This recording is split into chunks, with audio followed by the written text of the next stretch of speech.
Welcome back, everyone. Today I have the new Film UTA deck profile for you guys. So this is a really strong deck, a tier 1.5/tier 2. It's really good against Sakazuki and Inel because of how hard this deck hits.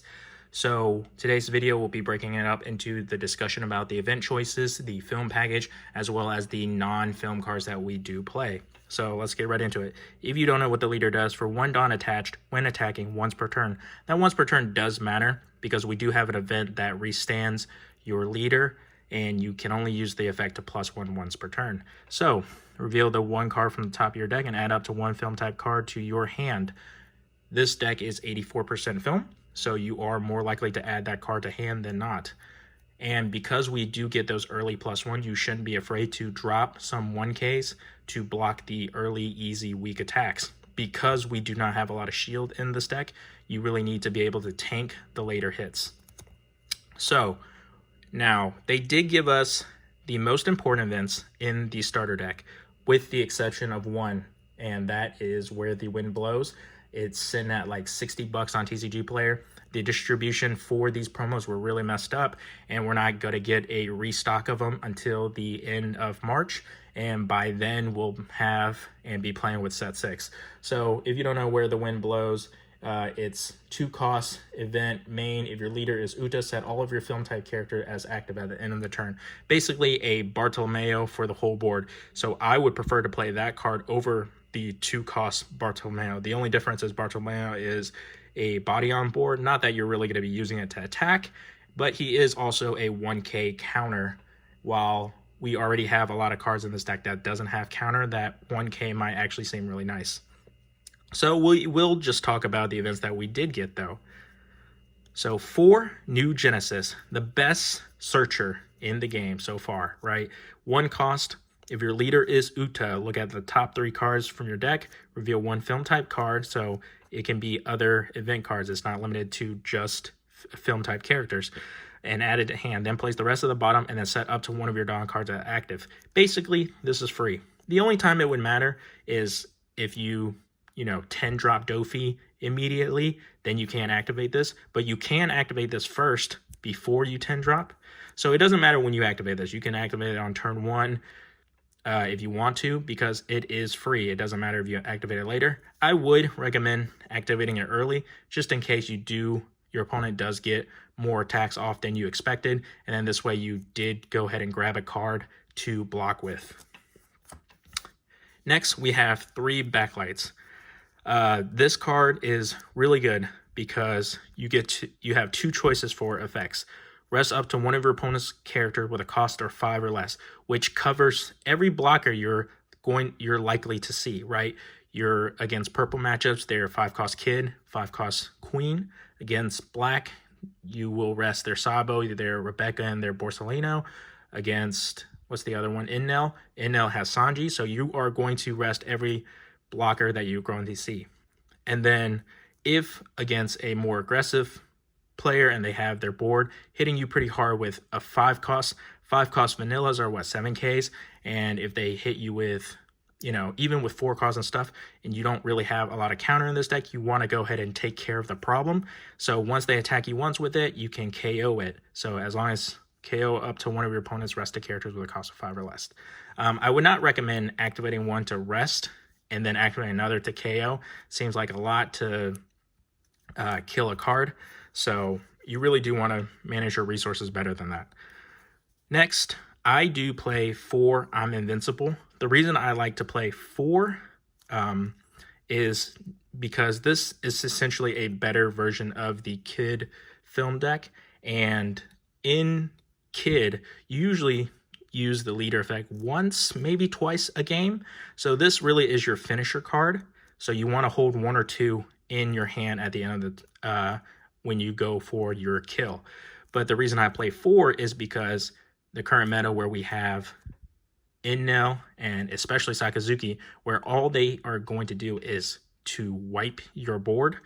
I don't want to play a board because remember, Sakazuki isn't really about the pluses, it's about the minuses to you. So if I don't give them anything to minus and I instead just hit them really hard, they don't have a lot of counters. So hit them for damage really quickly, and that's what I meant by when I said this deck hits really hard.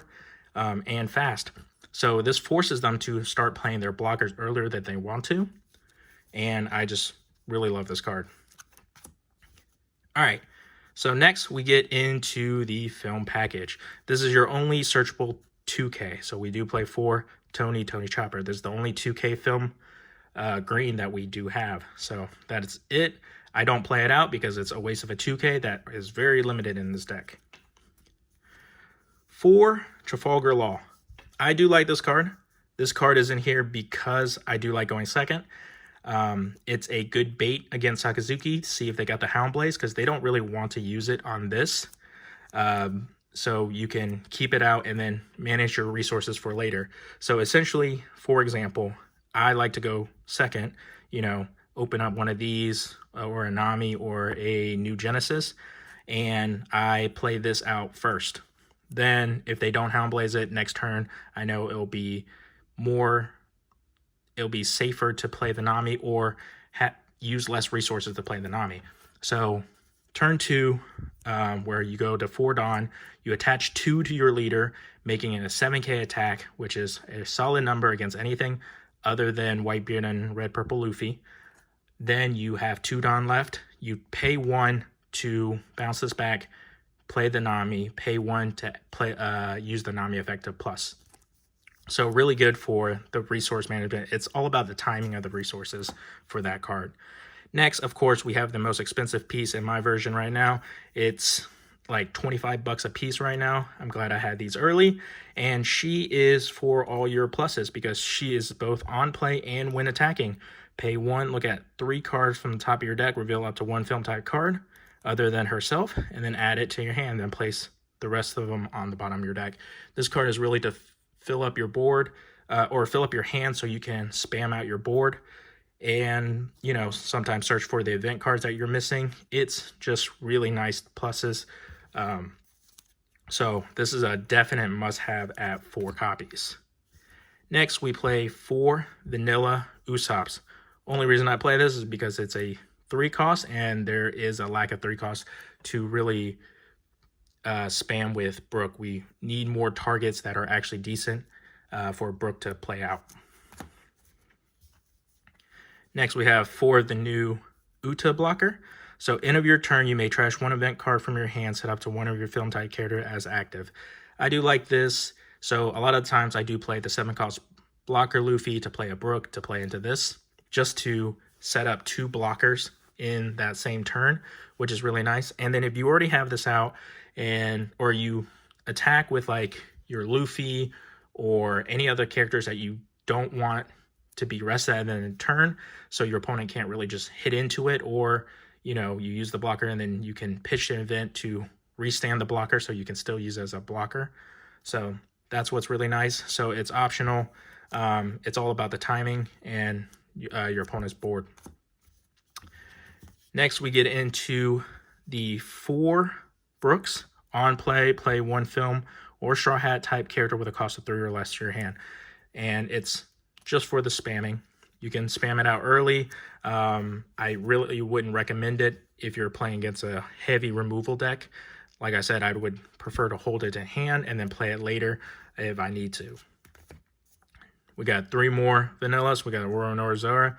4 costs, something I can play out for a attacker, and then it's also another target to really maximize Luffy. So if I drop a Luffy and you can play a 4 cost, I can choose to play the Roro Zora if I don't have a Brook. We have 4 7 cost blocker Luffy. You get a ton of value out of this card because on play 1 film or Straw Hat type character with a cost of 4 or less from your hand. Play this, play Brook, play a 3 cost. It's my go-to play. Really like it. It's really strong that way.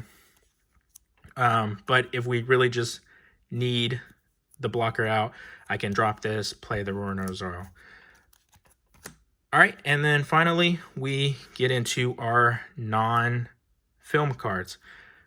4 Ezo, it's a 2K counter, and it will cover most of the blockers. It's not as good as Backlight in the regards that it will cover all the likely blockers that you'll see, but rest up to 1 of your opponent's characters with a cost of 4 or less, right? That's yellow, you'll rest the Brule, you'll rest the Sanji. Against black, you'll hit everything other than the Sabo. And then purple, you won't be hitting those blockers. So you'll just be using it for the 2K counter in that version. So we really do need more counters, so that's why he's in there. But he's also good to drop out as a finisher. And then finally, we have 4 Doflamingos. This, I feel like, is an absolute must-have. It is especially powerful against Sakazuki because they can just keep on hitting you for 5, just draining your hand if they have to. And then once they do try that, you can drop this out to, or your opponent is likely to see, or your opponent knows you have this, it's going to deter them from doing so. So they might hold back their attacks because of the threat that this may come out. I know some people do play the 8-cost kid, and the reason people do that is because the kid, you can play the 8-cost kid, attach 1, and then still have 1 for the UTA. But really, I want that immediate effect because of the current meta. So I don't want the 8-cost kid in this, just because if they did want to Ice Age, remove it, etc., since this deck isn't focused around getting another one out, it's going to really rip apart your board, right? While if I did play this, I can have that immediate effect, which is really nice. So I've already posted one video of this against the Sakazuki. It was a tournament match, and we played some free fights. Right now, it's 2-2 against Sakazuki. So two win, all against the same player. Two wins, 2 losses, and we're gonna settle Friday. And I will hopefully have that recorded for tomorrow. Thanks for watching. Leave a comment, like, and subscribe.